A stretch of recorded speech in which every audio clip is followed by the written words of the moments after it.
Villainous by its_Kingston on AO3. Episode 2, Chapter 2, Disclaimer. Hello, I wrote this after the prelogue, since I realized I probably needed a general disclaimer, so here it is. After the story already started. This is a general disclaimer to let you know that the story will contain the following. If you are uncomfortable with, or triggered by, anything listed, please find something else to read. Thank you. Villainous will contain graphic depictions of gore, blood, death. Betrayal, self-doubt, self-deprivation, mentions of suicide/suicidal thoughts, depression, insanity, mild language, major character death, manipulation, child abuse/neglect, mild internalized homophobia, mentions of drugs, potential substance abuse, smoking of cigars/cigarettes, out-of-character actions. As I've dramatically changed the storyline, some canon events will not appear. Homosexual happenings. This story contains no smut/sexual content. I tend not to write scenes like that. I tried to cover all my bases, but if you see something that could be added, please let me know. There will be warnings for simple things, like smoking and cursing, because like I said earlier, I'm covering all my bases. If you aren't comfortable with this list, please leave. If you're sticking around, enjoy the story. Chapter 3, Heroic. Ochako Uraraka sat listlessly in her dorm room, leaning over a desk. She was supposed to be brainstorming improvements for her hero suit, a request from the UA principal Nezu, probably because of the increase in crime, specifically villains. He'd asked everyone to think about ways to keep themselves safer during an attack, which including the tiresome act of blueprinting drawings and featuring plans for a new hero suit. That brought Ochako to where she is now, hunched over her desk at 5 p.m. on a Saturday, scribbling some idea that she never considered again. She didn't believe her suit could help any more than it did, except maybe some extra padding here and there, for when the fights got a little too violent. But other than that, her biggest concern was her quirk not being strong enough. Negative gravity was impressive and relatively powerful, but additioning to her suit would make it heavier. If it got too heavy, she would have trouble canceling its gravity to make herself fly. She leaned back in her chair, closing her eyes. A knock on the door startled her, almost causing her to fall onto the ground. Coming! Ochako opened the door, and was surprised to see Mr. Aizawa standing outside of it. Me and the other pro heroes have something urgent to discuss with you, he said, stepping back and gesturing down the dormitory hall. Oh, Ochako shuffled nervously. Okay. She turned off her bedroom light and shut the door, following Mr. Aizawa back towards the main building. Her heart raced in her chest, and Ochako was sure it might burst.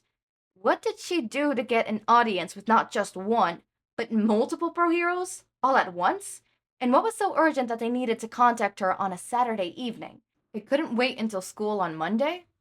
She followed behind her homeroom teacher, absently, her mind consumed by thoughts that sped up all the quicker to decipher them. She wasn't a model student by any means, but she was trying her best. They weren't kicking her out, right? She wouldn't need to meet with the group of pros if that were the case. Was it about the recent spike of organized crime? What did she have to do with that? Did they think she was working against UA? That would surely explain the gathering of several. We're here, Mr. Aizawa said bluntly. He sighed as he looked back at Ochako, who had snapped out of her daze. Opening the door in front of him, Aizawa gestured for her to enter. The room had a different air about it, a different feeling, probably because of the 4 pro heroes gathered inside. Aizawa came in behind Ochako, making it 5. Uraraka Ochako, right? Midnight asked, looking up from the table. She had several records splayed in front of her, 2 of them marked with Ochako's school picture on the top corner. Yes. She nodded lightly, trying to read the files upside down. She made out the words, juvenile record, before Midnight shut the vanilla folder and pushed it to the side. She was 19. Her juvenile record was sealed. Why were they running a background check on her? We need to ask you some questions, Aizawa said from behind Ochako. He walked to the table, taking a seat between Hawks and President Mike. Do you have any ties with the League of Villains? President Mike asked bluntly. He was spinning a pencil between his fingers carelessly, causing it to fall. The pencil hitting the table was the only noise in the room, other than Ochako's pounding heart. What did he mean? They really suspected her? So? Hawks asked, raising an eyebrow suspectedly. You don't, right? No, of course not. I was just caught off guard by your question. She rubbed the back of her neck, nervously. What is this about?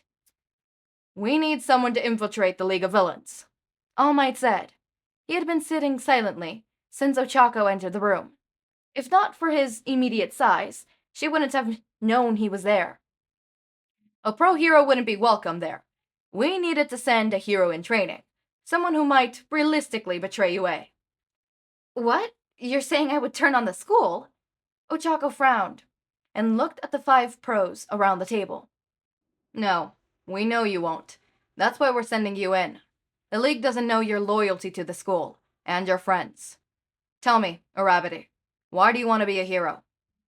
Mr. Aizawa asked. To give my parents and myself a better life, and to protect people, Ochako said firmly. She still watched the pro heroes with an angry gaze, but she was starting to understand the goal of the mission. Money, Hawk said, shrugging as he spoke. The League's got money. You want money. You make more money with them than with us. Exactly, Aizawa added. It's not that you would betray us. It's just that they think you might. Ochako nodded slowly, crossing her arms across her chest. She was staring at the floor, thinking about her options. She could help UA by pretending to help the League, or she could refuse and stop the investigation on the notionist villains. She could try, right? What about her family and friends, though? And Deku? No other student would be allowed to know, Midnight said, causing Ochako to look up at her.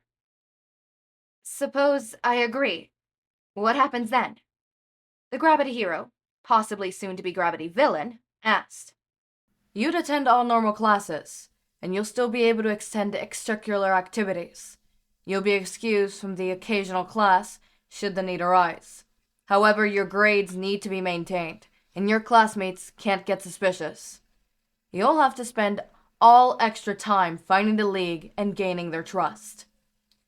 Mr. Aizawa explained, before trailing off. This is an incredibly dangerous mission. If you accept, you won't be able to quit. It would blow your cover and our only chance of getting someone on the inside. And if the League finds out you're still with us, they might attack the school. All Might finished, lacing his fingers together on the desk. Most importantly, if they know, they'd kill you. What do you say, Uraraka? All Might asked, his blue eyes practically piercing her soul as he watched her shift uncomfortably. Ochako swallowed dryly, her arms still tightly crossed over her chest. It would be the heroic thing to do. It would save so many lives, she told herself. She steered her resolve and nodded once, looking around the table. I'll do it. Great. Have your course of action figured out by Monday. Report to us whenever you discover anything of value. Mr. Aizawa said sternly. You're free to leave. He waved towards the door, picking up his cup of coffee with his free hand. So leave, problem child. Ugh, what did I get myself into? Just agreeing like that? This is gonna get me killed. Ochako mentally scored at herself and debated slamming her head into her desk. She probably would have, had it not been the middle of Aizawa's class the following morning afternoon. The bell was bound to ring any second now, and Ochako was barely keeping it together. She'd spent Saturday night trying not to think about the trouble she was in now, and the entirety of Sunday failing to plan for said trouble. This left her with no plan, no course of action, and no leads. She did, however, have to start the mission today, something that she was seriously unprepared for. Uraraka, can you stay for a moment after class? I need you to specify one of your answers on the latest test. Mr. Aizawa said from his sleeping bag. He was laying on the floor behind his desk, while the students worked silently on their own projects, namely, their suit improvements. Oh, yeah, sure. Ochako hoped her voice didn't sound as terrified as she was. Based on the lack of concerned classmates, she assumed it didn't. The bell rang loudly, signaling not only the end of class, but the end of the school day. Everyone gathered their bags and headed towards the door. Ochako overheard the casual conversations as she made her way to the desk. Deku incoherent but mumbling as he looked over his suit. Ida reminding everyone to do their homework, since it was due soon. Bakugo telling him to shut up, Sue trying to stop the fight before it happened. Gradually, the conversations faded. Mr. Aizawa got up from his sleeping bag, standing quietly behind his desk. I've assumed you've come up with an infiltration strategy. Yeah, I think it'll work. Ochako lied. She had to get her practice in somehow. Good. Mr. Aizawa grabbed something from his desk drawer and slid it across the table. It was a thin black wallet, with no markings or scrapes. Definitely a brand new one. Huh? Ochako picked it up, opening it curiously. Money makes a lot of people remember what they saw. There's 750 in cash, and a couple of credit cards. A few pro heroes pitched in. Mr. Aizawa said bitterly, You should leave after dinner. You'll find out more after dark. That's when the scum of the world walks free. He picked up his sleeping bag and climbed back inside before falling to the floor. Ochako was worried how desensitized she had become to that. Okay, bye, Mr. Aizawa. It was 7:30 p.m.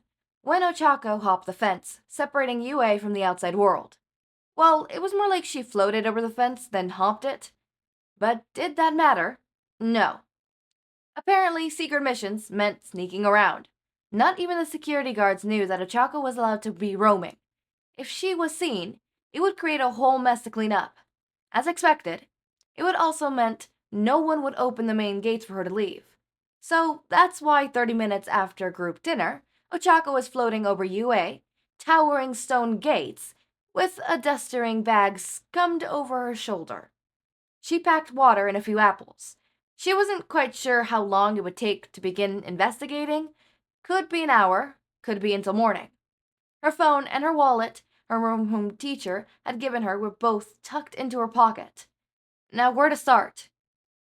It was quite hard to think with her heart hammering away in her eardrums, so Ochako hummed herself in an attempt to calm down.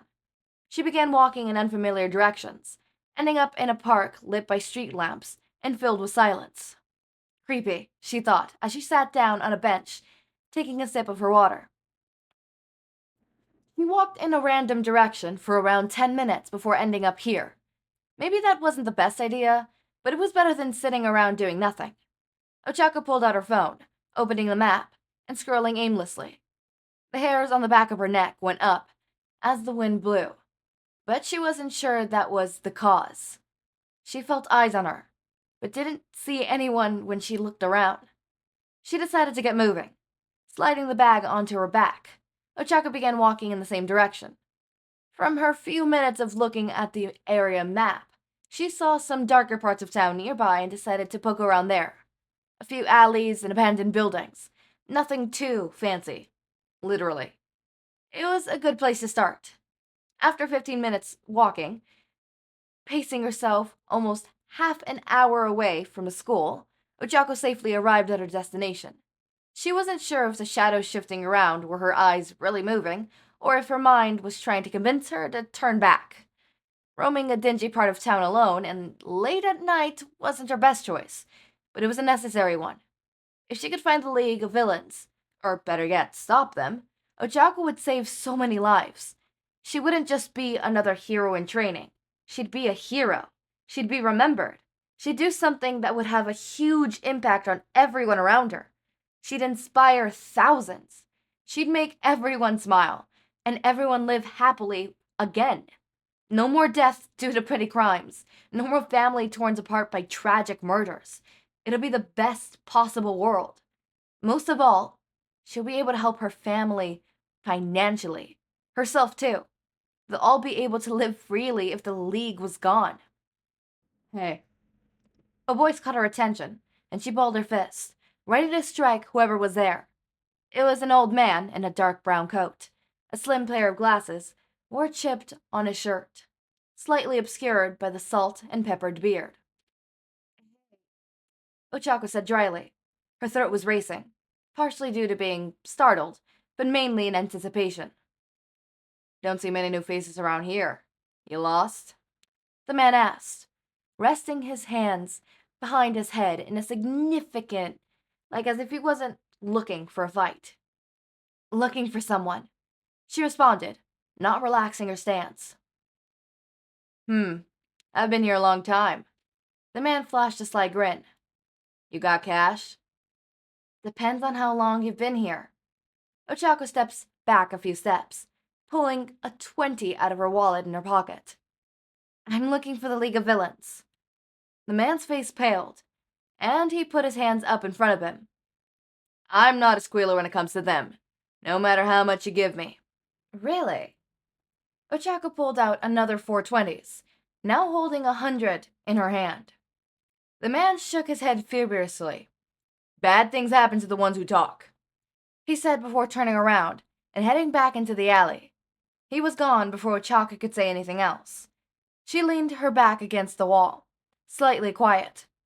Ochako wanted to sit down and close her eyes for a moment, but didn't dare leave herself vulnerable around that area. She felt eyes on her again as she slotted the 100 back into her wallet. Who are you? She whispered to herself, looking around for any signs of life. Nothing. She sighed as she kept walking after checking her phone. 8:45 p.m. This was gonna be a long night. Who are you?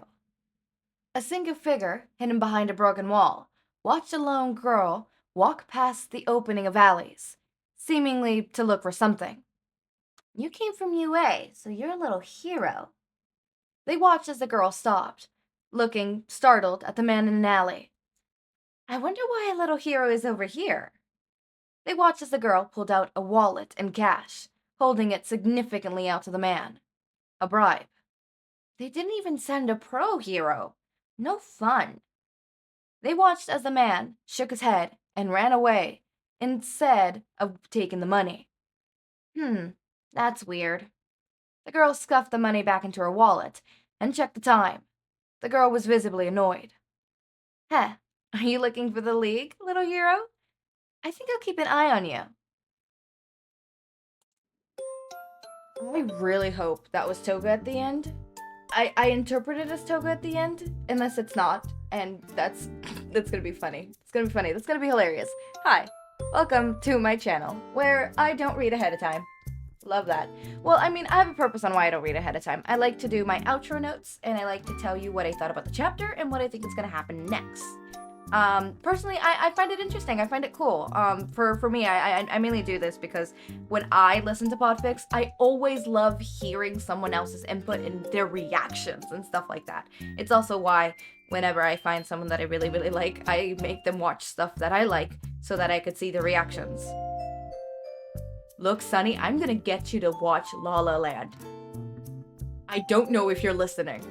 It could be like months before you listen to this, because you have a queue line, I know that. So if you're listening to this and we already watched La La Land, I'm sorry. And if we haven't yet watched La La Land, I'm going to be sorry. La La Land. Ooh, La La Land. Anyways, moving on. I want to talk about this, and I will say, this chapter is interesting. This chapter is a good start. Apart from, like, the actual start that we had, which was a really good start. I mean, like, it gives us enough to give us hooked. And this one, I love that you have a disclaimer. So I read the disclaimer. I didn't just skip it. Normally, unless it's, like, the end notes or stuff like that, sometimes I don't see those. And by the time I see those, it's like, oh, shit. Well, fuck. I already recorded the video. So for the most part, I ended up doing that. I ended up reading it with this one. So it added a little length to this one as well. So hope you enjoyed that. And I want to talk about specifically how the story is going to progress. Most likely, I feel like Uraraka is going to find a link to the League of Villains in the next chapter or the chapter after that. Soon. Considering I think in the summary for the whole story in general, it said Wednesday and it's Monday. So in 2 days. which that could be 1 chapter or 2 chapters. Who knows? But hopefully something, something comes about of that. Something, But I think throughout this whole series, I'm probably going to be quoting this one podcast thingy, visual podcast. I don't know what it is. I think it's a podcast, visual podcast, audiobook. I get different answers when I ask what the fuck it is. And I haven't had time to sit and actually, figure out what it is. But I see a lot of quotes from this, and I'm just gonna read some of the quotes here, some of the dialogue, because I feel like this is probably gonna link back to this, considering the whole theme of like traitors and what's it called, secret spy kind of thing, and double agents on there. So I feel like there's gonna be a point like that. I mean, I'm pretty sure there's a quote that I could quote by my heart and not have to look at the quote thingy. Which would be, if I betray him, I betray myself. No. If I betray you, I betray myself. If I betray him, I betray my country. My country is very dear to me. And then the other person responds with, dearer than I? And she responds back with, no, not dearer than you. Which I guess would remind me of, like, Toga and Ochako. Toga's like, if I betray you, I betray myself. But if I betray the heroes, I betray my country. My country is very dear to me. Or I betray my dreams. My dreams are very dear to me. And, Toga could be like, dearer than I. Like, no, not dearer than I. Although I don't know if Toga would end up being dearer than her dreams. And dearer than her wants to be a hero. And dearer than the heroes. So, angsty? Question mark? Wait, hold up. I just realized major character death is one of them. Well, that's gonna be fun. Oh, that can't end well. Oh, it really cannot. Oh, I have thoughts. Oh god. Oh, I have theories. Okay. Ooh. Am I gonna sob? Yes. Now that comment you made, Kingston, makes a lot of sense. Interesting. But this is from, the quote that I just said is from Dangerously Yours. I think it's a podcast. I've mentioned people say it's a podcast. I've mentioned people say it's a movie. I've seen people say it's a movie. I've seen people say it's a podcast. And I've seen people mention that it is a visual podcast. So it could be all three, if we're being honest. It could be a visual podcast that some people call a movie. And some people don't call it visual podcast. They just said podcast to shorten it up. And some people just say it's a visual podcast, while other people be saying it's a movie. So do your own research. I just know that it's called Dangerously Yours. But I'll do it in the Toga and Uraraka voices as I say these lines. If I fail now, I should deserve to die. You tricked me into loving you. Aren't you forgetting that you came here for the same purpose? I couldn't betray you. I tried to tell you. You said you already knew. I was as honest as I knew how to be. Do you think I wanted to love you, knowing where you came from and what your mission was? Don't you suppose that every hour we were together, I was thinking, she's just pretending. I wasn't. I loved you. And I loved you so much, I let you pretend. Because you brought something to my days. I couldn't stand the thought of losing. Yeah, I'll have you guys have that for a second. I'm gonna be quoting a lot of, like, these. I mean, there's a lot. There is a lot. I think the characters are called Ronald and Catherine. Sorry, I can't read. I can't read right now. I don't have my glasses. Or the fact that I'm just not gonna sound that out and I don't know how to read. Reading is not my English is not my first language. Cut me slack. But no, yeah, I'm gonna be quoting a lot of Dangerously Yours. There's gonna be a moment where, like, something really angsty happens, or, you know what, if I do, the major character death is, like, I feel like that's gonna be Toga, and if it is Toga, I'm just gonna pull up with this long one, that's just out of nowhere, just at the end, I'm gonna be like, you know what, I'm crying, and I'm just gonna be like, you gave me your heart, you liked me to hand it back, whole again, but I won't. You'll live a long time yet, Catherine. An eternity without me. You will look into the faces of passerbys, hoping for something that will for an instant bring you back to me. You will find moonlit nights strangely empty, because when you call my name, there will be no answer. Your heart will be aching for me, and your mind will be giving you that doubtful consolation that you did a brave thing. I hope you know I'm going to be quoting a lot of shit that's going to make y'all sob, because if this story itself was not angsty enough, I'm going to make my endnotes more angsty because I'm going to quote a lot of Dangerously Yours. Thank you for coming to my TED Talk. Anyways, as always, my raindrops, make sure to eat, sleep, drink water, take your meds. Have a wonderful day or night. Link to my Discord server and socials are down in the description. Subscribe to see more of my content, and thank you so much for watching.